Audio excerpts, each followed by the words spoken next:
Não é de hoje que se busca várias denominações para se referir à sociedade capitalista.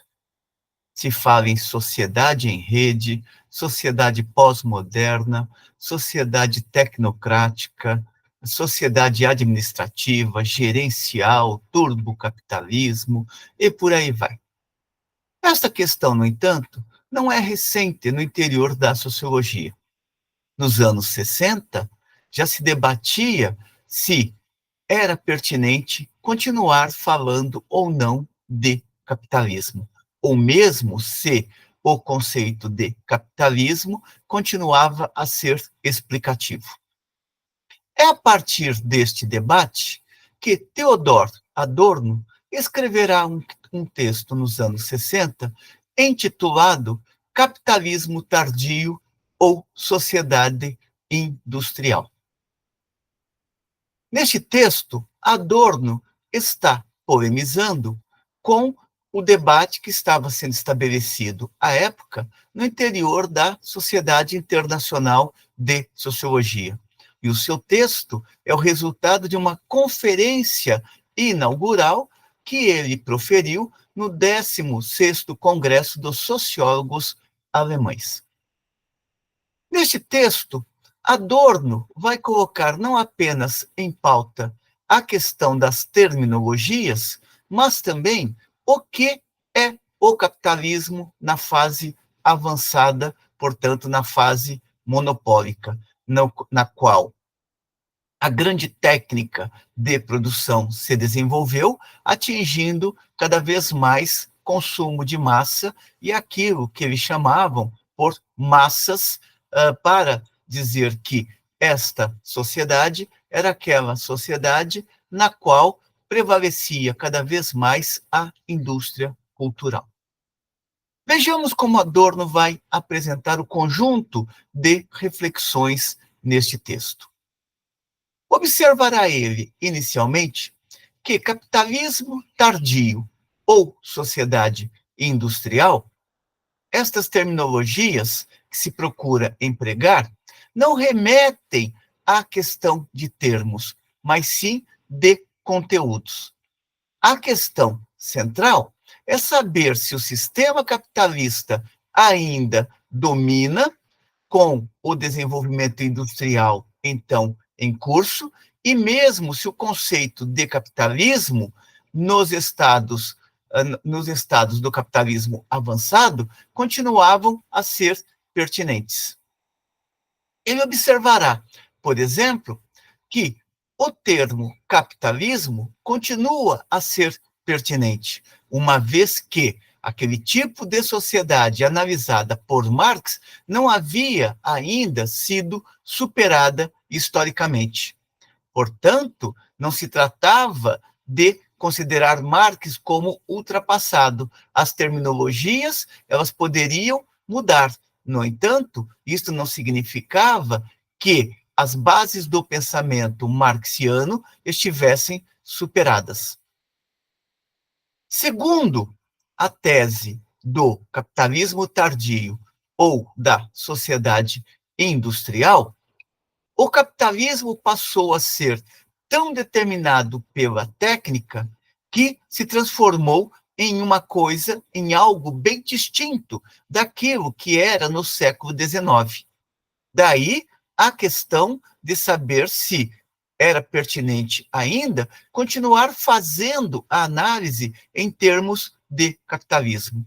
Ou, como dirá Adorno, a ponto, esta terminologia ganhou tal repercussão, a ponto de, em comparação a isso, a relação social que outrora definia o capitalismo estar sendo colocada em xeque ou mesmo abandonada em sua análise. E isto, tanto mais na medida em que o capitalismo, na sua fase avançada, provocou uma metamorfose do trabalho vivo, ou seja, na medida em que a grande indústria avançou, na medida em que as forças produtivas avançaram, o trabalho vivo, ou seja, aquele trabalho exercido pelos assalariados, foi sendo progressivamente reduzido em prol do trabalho morto, ou seja, a produção cada vez mais automatizada e, se fôssemos pensar hoje, a produção cada vez mais informatizada. Na medida em que este capitalismo se transformou, também se transformou a estrutura de classes, com um ingresso muito maior de trabalhadores naqueles chamados estratos médios. E isso conduziu a reflexão a colocar também em xeque a ideia sobre a pertinência da existência das classes, ou então a pertinência de se pensar a sociedade em termos de classes sociais. Ora, ao questionar a pertinência das classes, observa Adorno, a discussão caminhou no sentido de mostrar que as classes perderam a sua relevância na sociedade do capitalismo avançado, o que não é uma verdade. Esta discussão das classes, observará ele, foi substituída por aquelas voltadas a pensar a estratificação. É lógico que o capitalismo, na sua fase avançada, introduziu transformações tanto no que se refere à composição das classes sociais, como também no que se refere à consciência de classe. Observa ele que, em termos de padrão de vida e de consciência, nos principais países ocidentais, tornaram-se muito menos perceptíveis as diferenças de classe do que nos decênios durante e logo após a Revolução Industrial. Se antes se falava de uma tendência à pauperização absoluta da classe trabalhadora, aquele capitalismo do pós-guerra havia, em certo sentido, domesticado estas tendências. E o declínio da consciência de classe ainda foi favorecido pelo fato de que o colapso do capitalismo não ocorreu tal como apontavam os clássicos. É importante observar que toda análise de Adorno está parametrada também pelo estágio atingido pelo capitalismo na Europa nos anos 60 e também nos anos 50, portanto, naqueles anos do pós-guerra. É importante observar, igualmente, que nestes anos do pós-guerra, uma franja significativa da classe trabalhadora foi inserida na economia de mercado.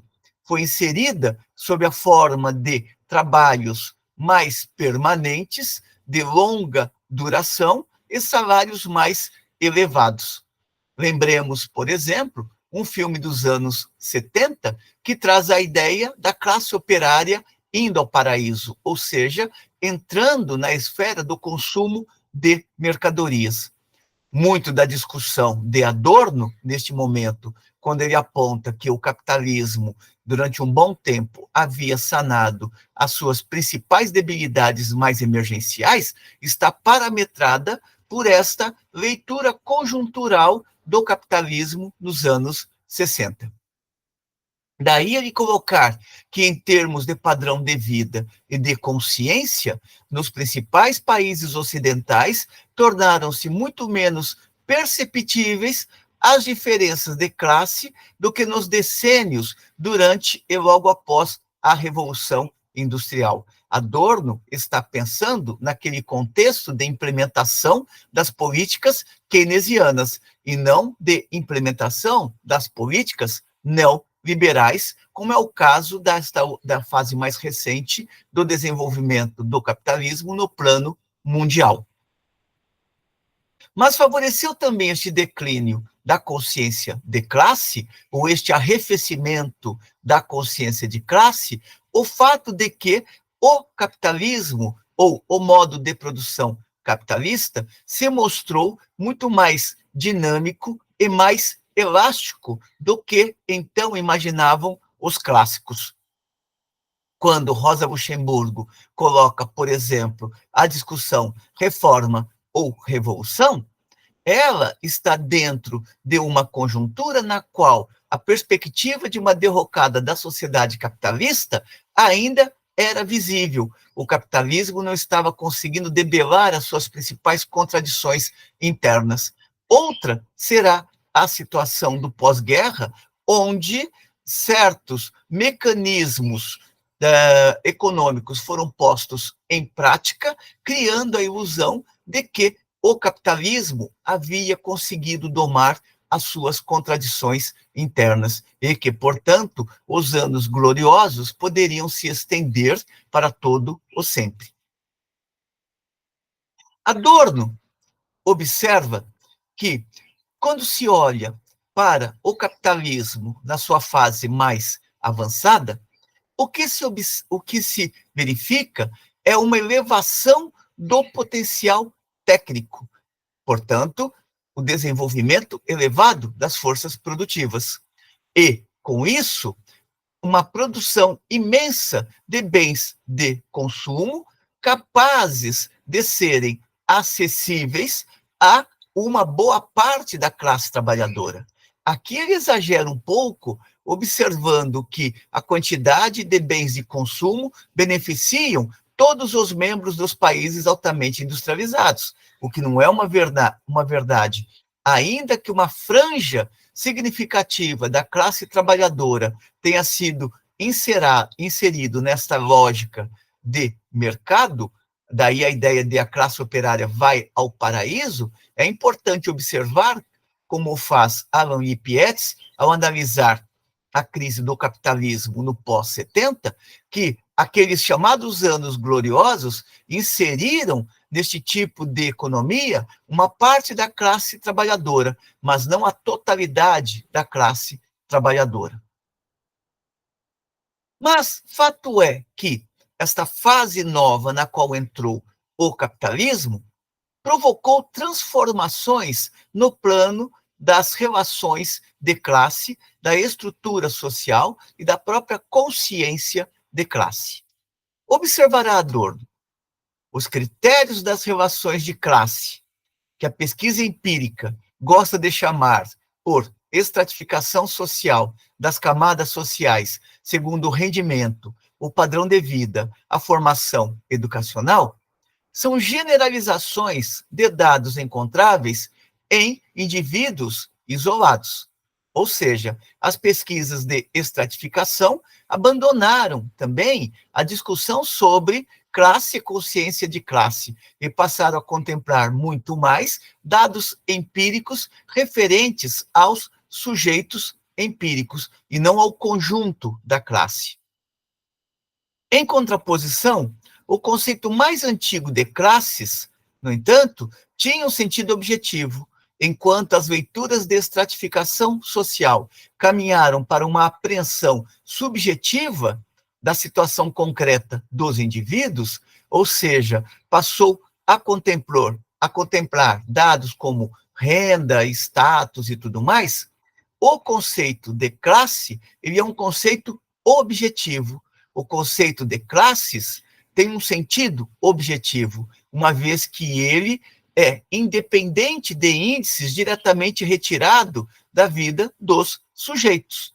Ou seja, não se consegue compreender a estrutura de classes partindo do critério subjetivo de renda, de status, entre outros critérios que também se referem muito mais ao indivíduo do que a um coletivo colocado dentro de uma determinada situação social, que é aquela de ser a classe explorada ou a classe que vive do salário.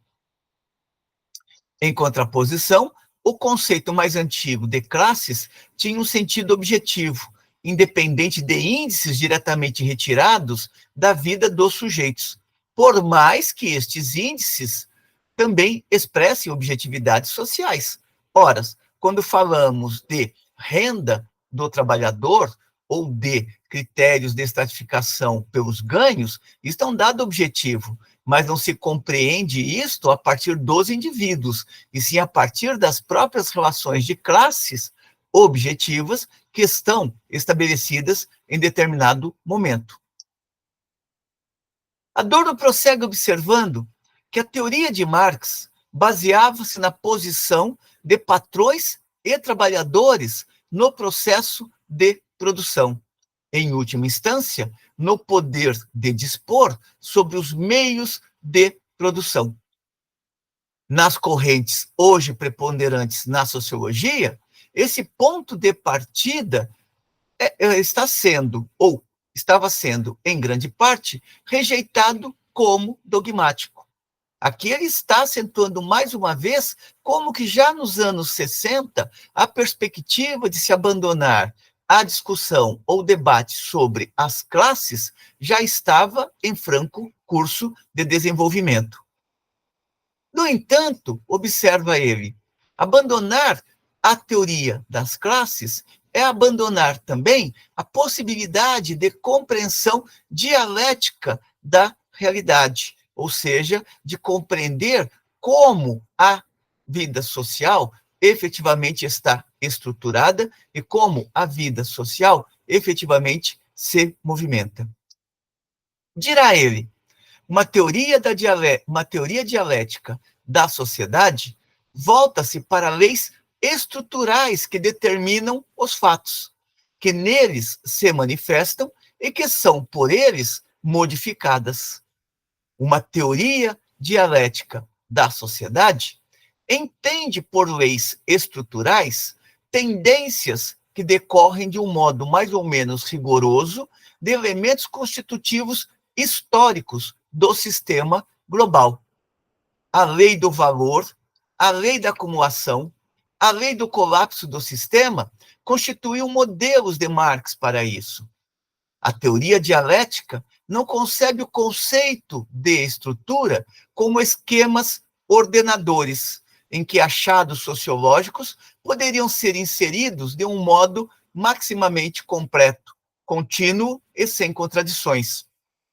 Portanto, não se trata de sistematização, mas do sistema da sociedade que pré-ordena os procedimentos e os dados do conhecimento científico. Ou seja, a teoria dialética vai olhar fundamentalmente para a estrutura e considerar que esta estrutura, no caso presente, está ancorada em classes sociais e que, portanto, é preciso compreender as relações de classe em seu movimento e, neste movimento, as contradições que se produzem no interior desta estrutura.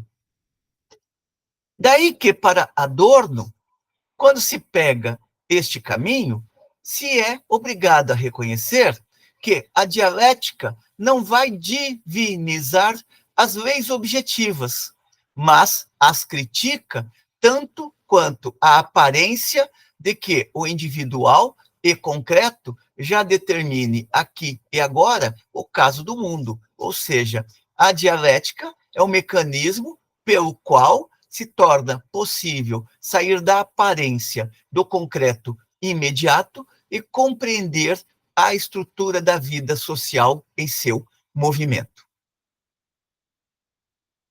Prossegue Adorno.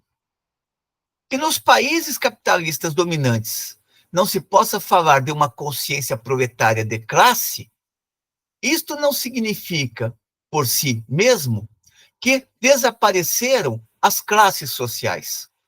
A classe é definida pela posição quanto aos meios de produção, e não pela consciência de seus membros. Ou seja, não é a consciência empírica dos indivíduos que define a classe. Como no pós-Segunda Guerra Mundial, para muitos autores, as lutas deixaram de ser lutas de classes para se tornarem lutas culturais, como é o caso das análises, por exemplo, de Alain Touraine, passou-se a acreditar que a consciência de classe estava em declínio, sobretudo porque as classes não eram mais centrais para a análise. Só que esse tipo de análise estava olhando empiricamente para o engajamento de indivíduos na estrutura social. E Adorno está ressaltando o seguinte: não dá para pensar consciência de classe olhando para os indivíduos. É necessário pensar a consciência de classe olhando para a estrutura, E, neste sentido, podemos observar que a consciência de classe, ela pode não estar naquele patamar elevado que estava no século XIX, o que não quer, no entanto, dizer que ela tenha desaparecido efetivamente no século XX. Em determinados momentos, é possível que ela ressurja, e em determinados momentos, é possível também que ela reflua, mas isso não quer dizer que ela tenha desaparecido, sobretudo porque a contradição básica que estrutura a sociedade capitalista se mantém e se desenvolve, sendo um desses exemplos a própria estrutura do capitalismo no pós-guerra, no qual a fase monopólica se acentuou. Portanto, que nos países capitalistas dominantes não se possa falar de uma consciência proletária de classe, não refuta de por si mesmo, ao contrário da opinião comum, a existência de classes. A classe é definida pela posição quanto aos meios de produção, e não pela consciência de seus membros. Não faltam, nesses países, razões plausíveis para a inexistência de consciência de classe dos trabalhadores. Isto quer dizer, este refluxo, ele é presente nos países do capitalismo avançado. E isto ocorre para Adorno em razão de que a fase monopólica do capital conseguiu introduzir no seio da classe trabalhadora mecanismos de integração cada vez mais potentes, de tal modo que a classe trabalhadora, em grande parte ali nos países da Europa Ocidental, haviam se integrado à sociedade burguesa. Mas é importante observar que, enquanto este processo de integração estava marchando a passos largos naquela conjuntura da Europa Ocidental dos anos 60, outro era o quadro, por exemplo, nos países coloniais, como é o caso da África, e também nos países da América Latina, onde a consciência de classe estava ressurgindo em vários países. Portanto, é sempre bom lembrar que Adorno está refletindo sobre esta questão do refluxo da consciência de classe naquela conjuntura nos países da Europa Ocidental. Observará ele, portanto, que os trabalhadores na Europa Ocidental estavam cada vez mais integrados na sociedade burguesa e em sua visão de mundo. Ao contrário do que ocorria durante, ou do que ocorreu durante e logo após a Revolução Industrial do século XIX, do século XVIII e XIX, quando o proletariado industrial era recrutado entre os miseráveis e se situava, de certo modo, na periferia da sociedade. A existência social, observará ele, não gera, de modo imediato, consciência social, e isto é um fato. Sem que essas massas, por causa de sua integração social, prescindissem não só da solidariedade de classes, mas fugiram à plena consciência de que são objetos. O que ele está colocando é o seguinte: quando se olha para o capitalismo na sua fase avançada, o que se observa é uma renúncia da classe trabalhadora em agir baseada na consciência de classe, uma vez que ela foi integrada aos mecanismos da chamada sociedade de consumo. Com isso, nos países do capitalismo desenvolvido, a solidariedade de classe se arrefeceu. Ele coloca como se fosse uma certa decisão deliberada dos trabalhadores. No entanto, esse arrefecimento ele está ligado também a causas objetivas, está ligado também ao incremento da fetichização social. Ou seja, na medida em que a sociedade do pós-guerra ofereceu certas conquistas imediatas aos trabalhadores, abandonou-se, em certo sentido, também aquele ímpeto revolucionário por se acreditar que o capitalismo havia encontrado o caminho correto para satisfazer sempre a necessidade dos trabalhadores. Adorno vai mostrar aqui uma grande preocupação com este arrefecimento da consciência de classe.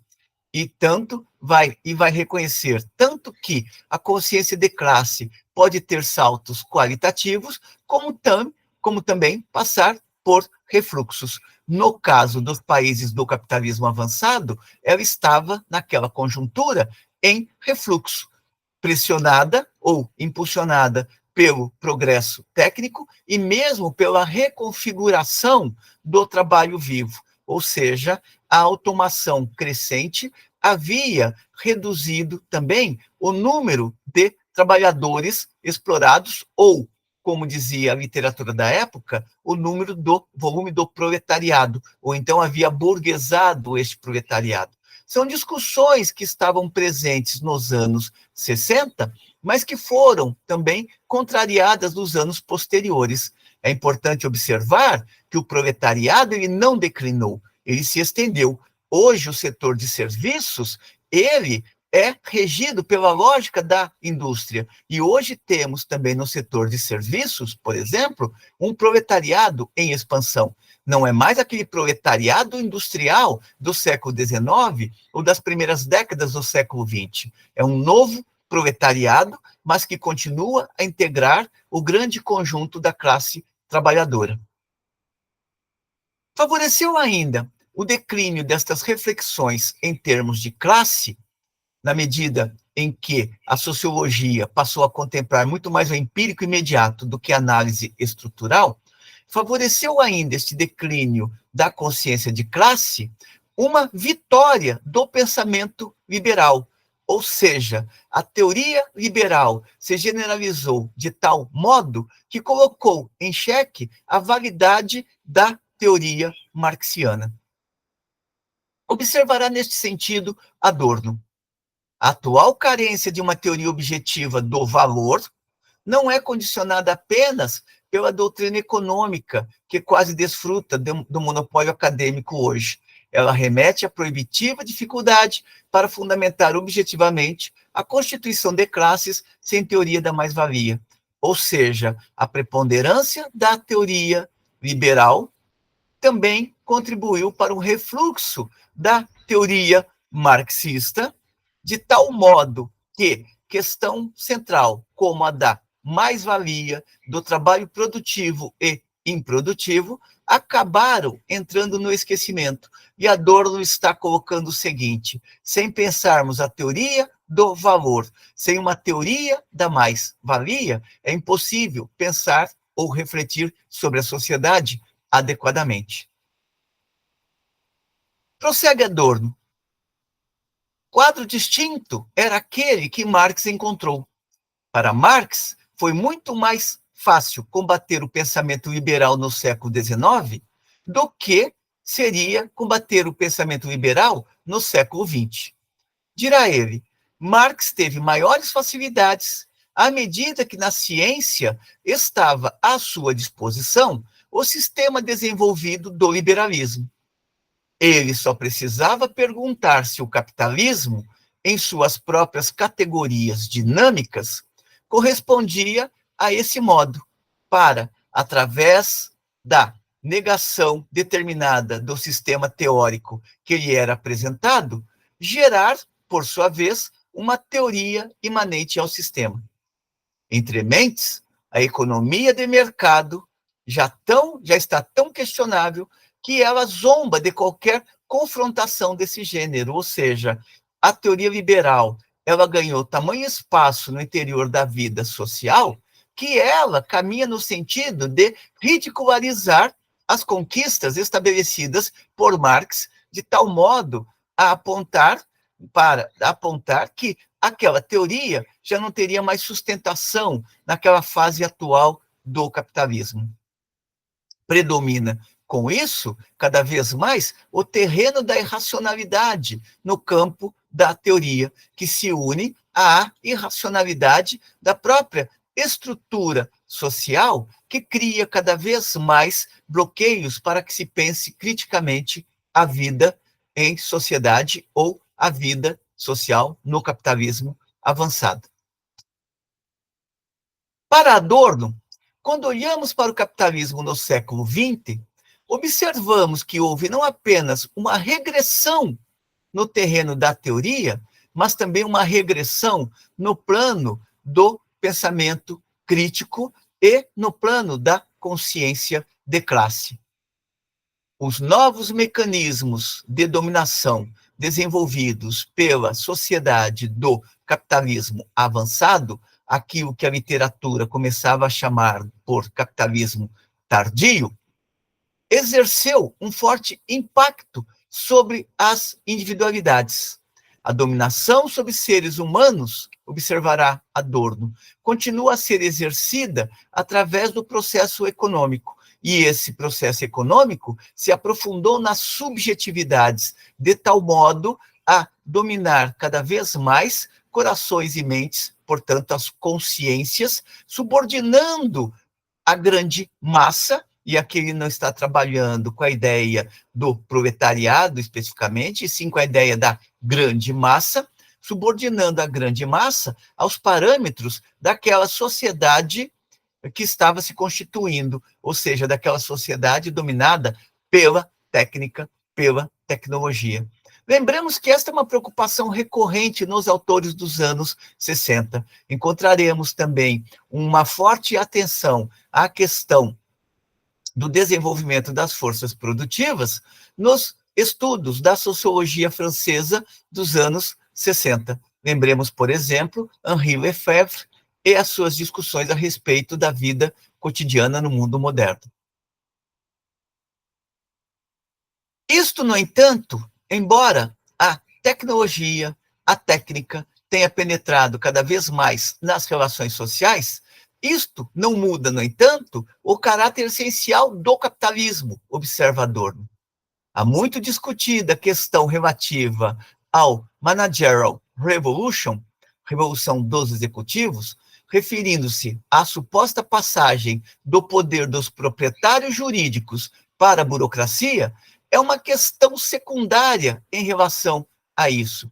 Esse processo continua, tanto agora quanto antes, a produzir e reproduzir as bases da sociedade burguesa. Continua a produzir e reproduzir uma estrutura de opressão social, que agora se torna aparentemente anônima. Anônima no sentido de que cada vez mais os indivíduos vivem na sociedade capitalista, tendo a impressão imediata de que há um grande mecanismo que funciona por si mesmo e não em razão de uma determinada lógica de produção e reprodução da estrutura social, que é a lógica do capital.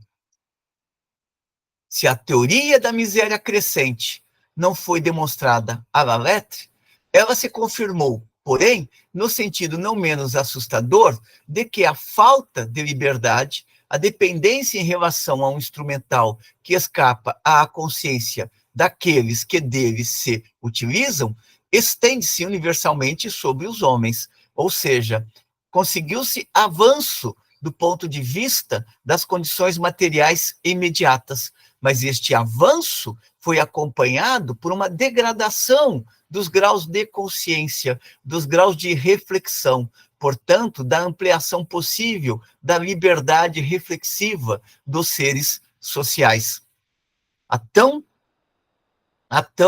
deplorada falta de maturidade das massas é apenas o reflexo do fato de que os homens continuam não sendo senhores autônomos de sua vida, tal como no mito, sua vida lhes ocorre como destino, ou seja, a capacidade reflexiva, ela regrediu na fase avançada do capitalismo. Conquistas materiais não foram acompanhadas por conquistas intelectuais. Uma avançou e a outra regrediu. Adorno observa ainda que a atual sociedade é, de acordo com o estágio de suas forças produtivas, plenamente uma sociedade industrial. O trabalho industrial tornou-se o modelo de sociedade, modos de procedimento que se assemelham ao modo industrial, necessariamente se expandem por exigência econômica também para setores da produção material, para a administração, para a esfera da distribuição e para aquelas que se denomina cultura. Portanto, aqui ele já está colocando intuitivamente que a classe operária industrial, no modelo clássico, ela poderia estar em declínio, mas a classe trabalhadora, ela estava se expandindo, uma vez que as relações capitalistas estavam penetrando cada vez mais diversos setores de atividade. Por outro lado, a sociedade é capitalismo em suas relações de produção. Os homens seguem sendo apêndices da maquinaria. Os trabalhadores têm de se conformar às características das máquinas a que servem. Obrigados em suas mais íntimas emoções a se submeterem ao mecanismo social como portadores de papéis, tendo de se modelar sem reservas de acordo com ele. Hoje, como antes, produz-se visando o lucro. As necessidades acabaram se transformando em funções do aparelho de produção e não vice-versa. Ou seja, o capitalismo contemporâneo pode ter mudado de aparência, mas não mudou de essência. E, cada vez mais, no interior do capitalismo, se produz não para atender às verdadeiras necessidades humanas, e sim para atender às necessidades do próprio capital. Daí Adorno colocar que hoje, como antes, produz-se visando o lucro. As necessidades acabaram se transformando em funções do aparelho de produção, e não vice-versa. São totalmente dirigidas para as necessidades do capital e não as necessidades do humano. São fixadas e adequadas aos interesses do aparelho e não aos interesses dos indivíduos que vão desfrutar destas mercadorias. Observa ainda que as necessidades são atendidas indiretamente através do valor de troca, ou seja, produz-se a mercadoria, cria-se a necessidade. Portanto, esta necessidade não é a necessidade, muitas vezes, real, e sim uma necessidade criada pela própria demanda posta pelo capital. As necessidades são atendidas indiretamente, através do valor de troca. São primeiro geradas pelo interesse no lucro, às custas de necessidades objetivas dos consumidores, como necessidades de moradia suficientes e a necessidade de formação e informação quanto aos eventos mais importantes que lhes sejam concernentes. Ou seja, as necessidades reais dos indivíduos são colocadas em segundo plano. E quando elas são contempladas, é porque interessam diretamente ao próprio capital, e não porque o capital esteja preocupado com as reais necessidades humanas. No âmbito do que não é necessário à sobrevivência nua e crua, os valores de troca passam a ser tendencialmente usufruídos de modo separado, enquanto símbolo de status e prestígio. Essa é uma discussão também que vamos encontrar em Henri Lefebvre, quando ele discute a vida cotidiana no mundo moderno. Hoje, observa Adorno, o que domina é a lógica dos aparelhos, ou seja, a dominação do capital e a estrutura do capital desenhada de tal modo a atrair cada vez mais para os interesses do capital, ou subordinar cada vez mais as grandes massas aos interesses do capital, apresentando esses interesses do capital como sendo os interesses das grandes massas. Daí Adorno colocar que as necessidades reais se apresentam de maneira deformada pela maneira como os aparelhos constroem a satisfação dessas necessidades. Prossegue ele, observando que não é a técnica o elemento funesto, ainda que estes aparelhos de dominação tenham se desenvolvido. E quando se fala de aparelhos de dominação, leia-se todo o mecanismo para garantir a produção e reprodução do capital, ainda que esses aparatos de dominação tenham se desenvolvido e se respaldado fundamentalmente na técnica unida às novas forças produtivas, é importante observar que Adorno não está se colocando contra a técnica. Coloca ele. Não é a técnica o elemento funesto, mas o seu enredamento nas relações sociais nas quais ela se encontra envolvida. Basta lembrar que os interesses do lucro e da dominação têm canalizado e norteado o desenvolvimento técnico. Este coincide com necessidades de controle. Ou seja, a técnica não é boa nem ruim. Vai depender da forma social como a técnica está sendo utilizada. Para dar conta desta nova dinâmica, Adorno chama a atenção para o fato de que o Estado é chamado a cumprir novos papéis. E, nesses novos papéis, ele é obrigado a desenvolver também uma certa ação como Estado capitalista total. Ou seja, ele se vê obrigado a reorganizar o conjunto da sociedade para atender às necessidades do capital monopólico. No entanto, como ele não pode se apresentar como representante do capital monopólico, se desenvolve uma certa racionalização que se apresenta como sendo uma racionalização benéfica a todas, a todos. Cria-se, assim, a aparência de que o interesse universal só seria ainda o interesse pelo status quo, e o ideal seria a plena ocupação, e não o interesse em libertar-se do trabalho heterônomo, ou seja, o mecanismo do Estado não vai romper com a lógica do capital, e ao não se romper com a lógica do capital, não se rompe também com o trabalho heterônomo, ou seja, aquele trabalho determinado por outro, diferente do trabalho no qual prevalece a autonomia, a criação. E para isso contribui também o Estado, que não apenas vai organizar os interesses materiais do capital, mas também os interesses espirituais do capital. Para Adorno, Marx tinha, na verdade, uma perspectiva muito otimista, acreditando que o desenvolvimento das forças produtivas poderiam produzir quase que necessariamente o rompimento com as relações sociais de produção. Aqui Adorno simplifica um pouco a discussão. É lógico que Marx colocava um grande peso na importância do desenvolvimento das forças produtivas, mas isso não quer dizer que ele acreditava ou entendesse que o desenvolvimento das forças produtivas conduziria necessariamente ao comunismo.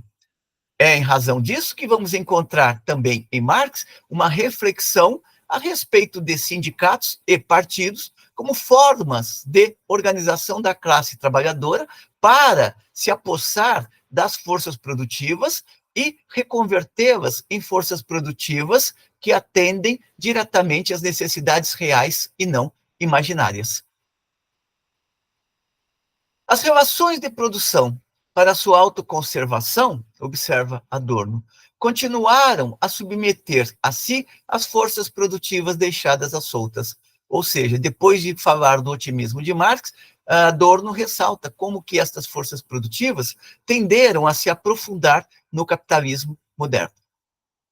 Se a organização da sociedade impede, de um modo automático ou planejado, pela indústria cultural e da consciência e pelos monopólios de opinião, o conhecimento e a experiência dos mais ameaçadores eventos e das ideias, se a organização da sociedade impede, de um modo automático ou planejado, pela indústria cultural e da consciência e pelos monopólios de opinião, o conhecimento e a experiência dos mais ameaçadores eventos e das ideias e teoremas críticos essenciais, se, muito além disso, ela paralisa a simples capacidade de imaginar concretamente o mundo de um modo diverso de como ele dominadoramente se apresenta àqueles pelos quais ele é construído, então o estado de espírito fixado e manipulado torna-se tanto um poder real,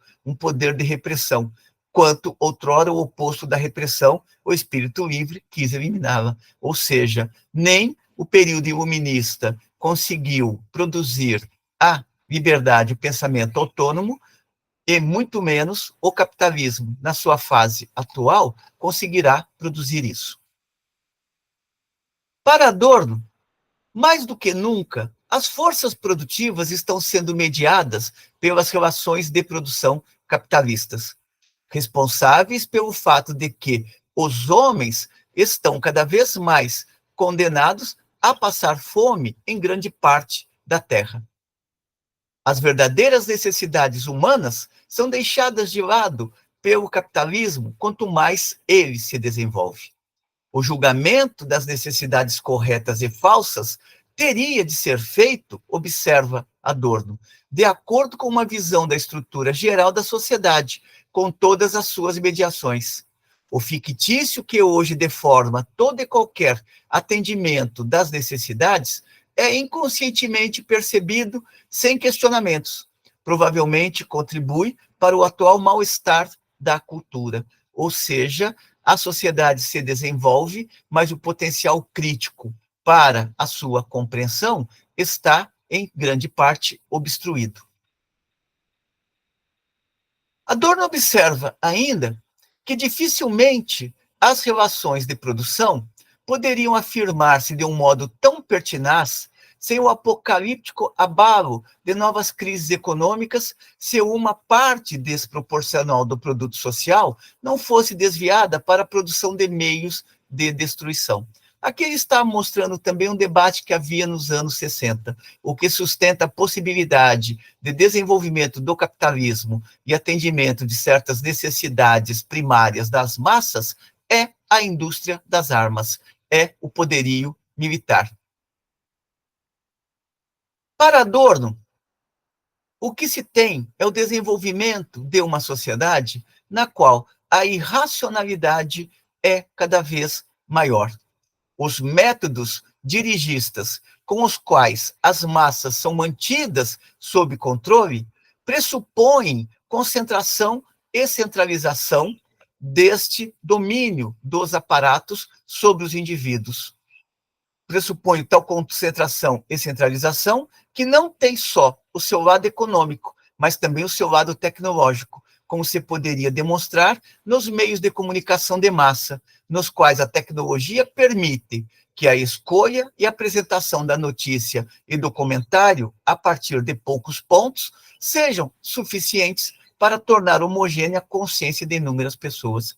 Portanto, o capitalismo entrou também em uma fase essencialmente manipulatória, manipulatória das consciências para legitimar a sua própria forma de dominação. Para Adorno, o poderio das relações de produção é maior do que nunca, mas, ao mesmo tempo, não funcionam mais por conta própria. Ao contrário do que pensa a antiga doutrina liberal, o intervencionismo econômico não é um modo estranho ao sistema, mas imanente a ele, a quintessência da autodefesa do sistema capitalista. Aqui ele está apontando para uma discussão que vai ser bastante presente também a partir dos anos 60. Para o velho liberalismo, o Estado não deveria intervir na economia. Para o liberalismo do século XX, o Estado intervir na economia tornou-se, em certo sentido, uma necessidade para permitir a própria ampliação da dominação do capital no interior da sociedade. Haverá toda uma discussão a respeito disso, que vai conduzir também à problematização do que é o estado de bem-estar social, a sua ascensão e o seu declínio. Lembremos, por exemplo, toda a discussão recente sobre a questão do keynesianismo, muitas vezes chamado de período fordista, outras de período keynesiano. De qualquer maneira, o que Adorno está colocando aqui é que o desenvolvimento do capitalismo atingiu tal proporção que se tornou necessário ainda, mesmo que com o nariz torcido dos liberais, a presença cada vez mais contínua do Estado na economia como capitalista total, ou seja, organizando os interesses das frações de classe do conjunto da classe. Daí ele colocar que o Estado intervém a partir de fora, supostamente alheio ao jogo das forças sociais, ou seja, o Estado se apresenta como neutro, não é nem de tal classe, nem de outra classe. O Estado intervém a partir de fora, supostamente alheio ao jogo de forças social, e atenua os antagonismos com a ajuda policial, Isso quer dizer que, mesmo desenvolvendo políticas sociais, o Estado não abre mão da sua capacidade de exercer o poder repressivo. Lembremos como as grandes manifestações dos anos 60 dos estudantes foram reprimidas pelas forças policiais. O que desde sempre foi irracional na sociedade burguesa, em confronto com a ratio da livre e justa troca, ou seja, nem livre nem justo, ou foi em decorrência de suas próprias implicações, potenciou-se de tal modo que o seu modelo se estilhaça, ou seja, quanto mais o irracionalismo da sociedade burguesa se desenvolveu, mas se fez necessário uma força que, aparentemente externa, organiza os interesses desta irracionalidade para garantir a suposta livre troca de mercadorias. O estranho ao sistema, que era a participação do Estado, revela-se constitutivo do sistema, até alcançar a sua tendência política. Daí que vamos ter, por exemplo, nos anos 60, as discussões sobre o Estado como correlação de forças, que vai ser o caso de Nikos Poulantzas em poder político e classes sociais, mas também as discussões de Louis Althusser a respeito dos aparelhos ideológicos do Estado. São dois textos que, à sua maneira, mostram como que o Estado passou a se tornar mais presente na fase avançada do capitalismo, para organizar a irracionalidade do próprio capital e da sociedade que se desenvolve com o modo de produção capitalista. O estranho ao sistema revela-se constitutivo do sistema, até alcançar a sua tendência política. No intervencionismo do Estado, a força de resistência do sistema se confirmou, ou seja, o Estado vai contribuir para que o modo de produção capitalista continue a produzir e reproduzir a sua estrutura. Essa intervenção do Estado mostra uma evolução no sentido de que as livres forças do mercado evidenciam como são incapazes de se auto-organizarem. Tal evolução do capitalismo liberal tem o seu correlato na evolução da consciência, em uma regressão do homem para aquém da possibilidade objetiva que hoje lhe estaria aberta. Ou seja, embora a irracionalidade se aprofunda, isso não tem conduzido a uma elevação da consciência crítica, muito menos da consciência de classe. Recentemente, rastros de uma tendência contrária se tornam visíveis em grupos dos mais diversos da juventude. Aqui ele está apontando para o início do protesto social que começava a brotar entre os jovens dos anos 60, mas que se revelou insuficiente para conduzir à elevação ou à formação da consciência de classe. Esta brota fundamentalmente no universo do trabalho. A regressão subjetiva favorece a involução do sistema, ou seja, na medida em que a resistência ao sistema diminui, na medida em que a consciência de classe declina, aumenta a força do sistema para combater, por exemplo, conquistas sociais. A regressão subjetiva favorece a involução do sistema, porque a consciência do sistema era disfuncional. A consciência das massas assimilou-se, equiparou-se ao sistema, renunciando cada vez mais à racionalidade do ego firme, coerente, uma racionalidade que ainda estava implícita no conceito de sociedade funcional.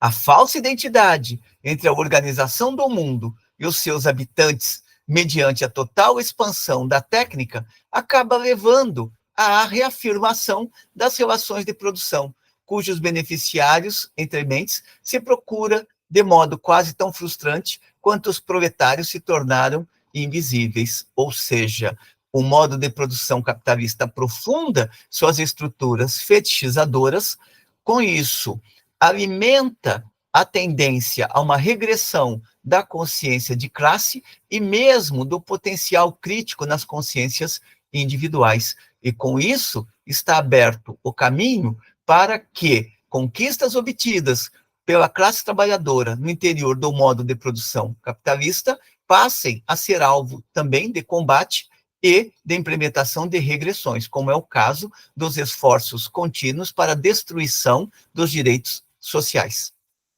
É neste quadro que entra a importância da sociologia para Adorno.